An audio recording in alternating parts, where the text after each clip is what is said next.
بمبئی میں قائد اعظم خطاب کر رہے تھے، ایک ہندو صحافی اٹھ کے کھڑا ہو گیا، اس نے کہا آپ دو قومی نظریے کی بات کرتے ہیں، ہندوستان کو تقسیم کر رہے ہیں، ہمارے ابا و اجداد ایک تھے، بعد میں کچھ لوگ آئے عرب سے، انہوں نے ان کے نظریات بدل دیے اور وہ مسلمان ہو گئے،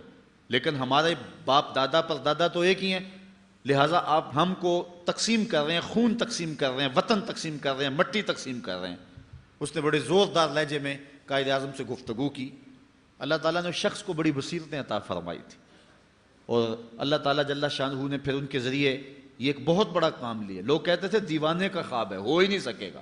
لیکن پھر اللہ تعالیٰ نے کر کے دکھایا۔ تو قائد اعظم نے خاموشی اختیار کی، کوئی جواب نہیں دیا اس کا۔ تھوڑی دیر کے بعد کہا مجھے پیاس لگی ہے، تو کسی شخص نے جو ہے وہ پانی پیش کیا،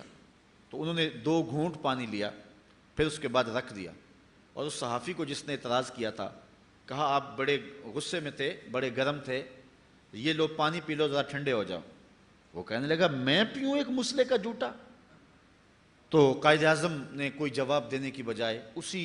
اجتماع میں ایک ترکی نسل نوجوان بیٹھا ہوا تھا جس نے ترکی ٹوپی پہنی ہوئی تھی، اس کو کہا میاں یہ پانی پی لو۔ وہ اٹھا اور پورا گلاس گٹا گٹ پی گیا۔ اب دوبارہ قائد اعظم اس ہندو صحافی کی طرف متوجہ ہوئے اور فرمایا کہ تو کہتا ہے کہ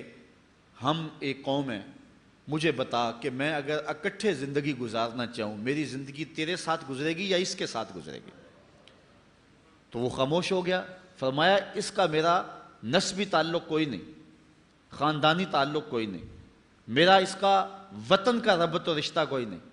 لیکن اسلام کی بنیاد پر یہ میرے ساتھ اکٹھا زندگی گزار سکتا ہے، اور تم میرے ہم وطن ہو، ہم ملک ہو، ہم زبان ہو، لیکن تمہارے ساتھ میری زندگی نہیں گزر سکتی۔ اس لیے 2 قومی نظریے پر انہوں نے یہ ایک عملی دلیل فراہم کر کے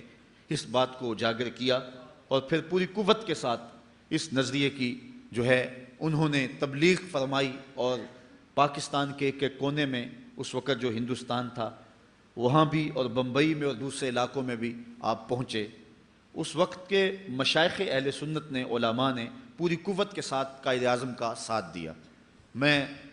بات کو ادھورا سمجھوں گا اگر میں امیر ملت پیر سید جماعت علی شاہ رحمۃ اللہ تعالیٰ علیہ کا تذکرہ نہ کروں گا،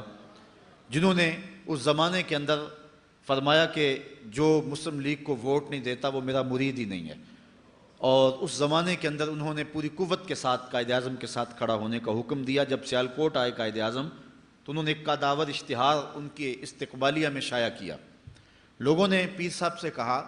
کہ ایک داڑھی منڈا شخص ہے اور آپ اس کو اپنا امام بنا لیا ہے۔ تو حضرت امیر ملت نے جو جواب دیا وہ بڑا خوبصورت تھا۔ فرمانے لگے ہم نے اس شخص کو پاکستان کے مقدمے کا وکیل مقرر کیا ہے، باقی رہی بات امامت کی تو جب مسلح پہ کھڑا ہونے کی بات آئے گی تو ہم ہی کھڑے ہوں گے۔ تو اللہ تعالیٰ جل شانہ نے اس کے ہاتھوں سے پھر پاکستان کو دنیا کے خطے کے اوپر، دنیا کی اس دھرتی کے اوپر پاکستان معرض وجود میں آیا، اور یہ ایک انہونی بات سمجھی جاتی تھی، لیکن میں کہتا ہوں پاکستان اللہ تعالیٰ جل شانہ کی ایک بہت بڑی عطا ہے،